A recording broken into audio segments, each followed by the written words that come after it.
मेरा नाम अभय के है। मैं एक भारतीय कवि और राजनयिक हूँ। मैं बिहार के नालंदा जिले से हूँ और अभी तक मेरी 8 कविता संग्रह प्रकाशित हो चुकी हैं। एक जीवन वृत्तांत और 5 संपादित कविता संग्रह भी प्रकाशित हो चुकी हैं। मैं आज आपके सामने एक विशेष प्रस्तुति लाया हूं। आप सब कोरोना वायरस के कारण घर पे हैं और कवियों का दायित्व है कि आपको हम अपनी कुछ नई रचनाओं से अवगत कराएं। शायद आपने मेरी कुछ कविताएं पढ़ी होंगी। आज मैं आपको अपनी पहली कविता सुनाना चाहता हूं, जिसका नाम है आत्मा गीत। मैं हमेशा यही था, जैसे सरसराती हवा या गिरते पत्ते या बहती नदियां या चमकता सूरज, जैसे खिलती कलियां या चहचहाती चिड़ियां, जैसे नीला आसमां या रिक्त अंतरिक्ष।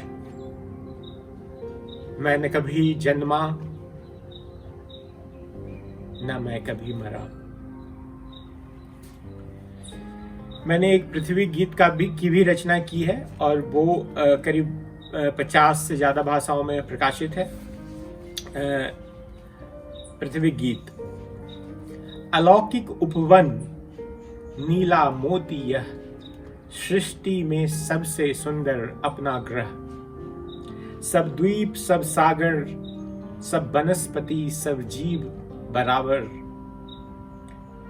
कई संस्कृतियां, पंथ, पर हम सब एक सूत्र में बंधे।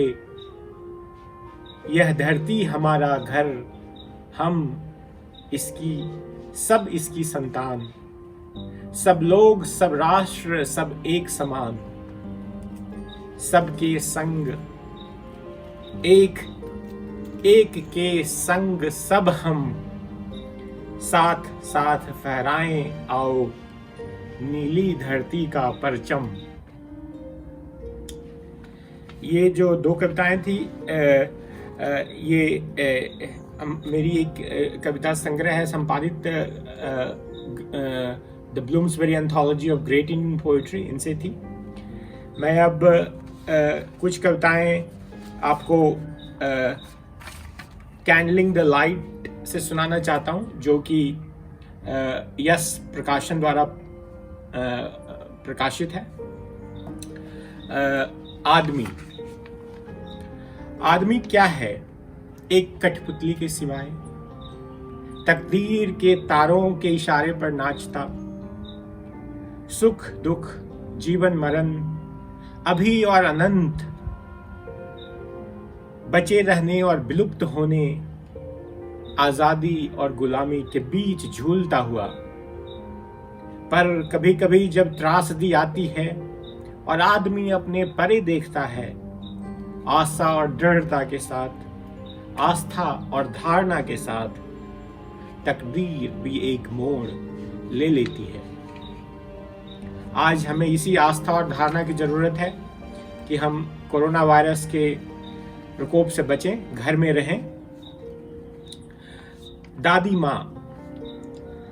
माँ, आप भले ही दुनिया से चले गए, पर आप जीवित हैं मेरे लिए।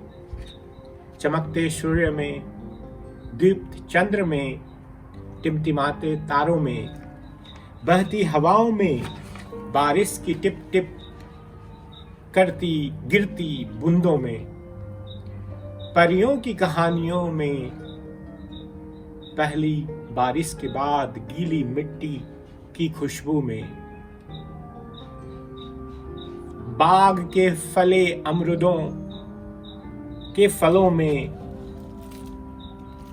खेतों के गन्नों की मिठास में।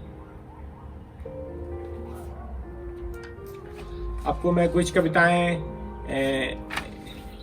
द सेडक्शन ऑफ दिल्ली जो ब्लूम्सबरी प्रकाशन द्वारा प्रकाशित है वो सुनाना चाहूँगा। यमुना अकेली उदास मैं बहती दिल्ली के पास, जैसे काली चांदी शहर के तटों को सहलाती, दिल्ली की आत्मा का अंधकार दूर भगाती। उसी तरह एक कविता है पुराना किला के बारे में, जो दिल्ली का एक महत्वपूर्ण देखने की जगह है। पुराना किला एक समय यंत्र 3000 साल 30 मिनट में, आओ मेरे संग छलांग लगाओ इंद्रप्रस्थ से नई दिल्ली। और भी हैं कविताएं, जैसे एक कविता है शांति पथ, जो कि एक रास्ता है दिल्ली में जहाँ पे दूतावास, बहुत सारे दूतावास हैं। शांति पथ बिजली के खंभे पर कौवे कांव कांव करते हुए, जैसे कि किसी अनजान चिंता में डूबे। एक तोतों का झुंड एक रॉकेट की तरह नीले लाल आसमान को चीरते हुए, वृक्ष मैना कबूतर गुरैया की चहचहाटों से कहकहाते हुए, नीचे 2 पंक्तियां राजदूतावासों की, जैसे 2 तीर शांति नदी के, जो बहती है रायसीना पहाड़ी से विश्व की राजधानियों तक। ये कविताएं हमारी किताब द सेडक्शन ऑफ दिल्ली जो ब्लूम्सबरी द्वारा प्रकाशित है, इनसे हैं। और आपको मैं एक और भी कविता, अंतिम कविता सुनाना चाहूँगा। वो है कुतुब मीनार, दिल्ली का मशहूर कुतुब मीनार।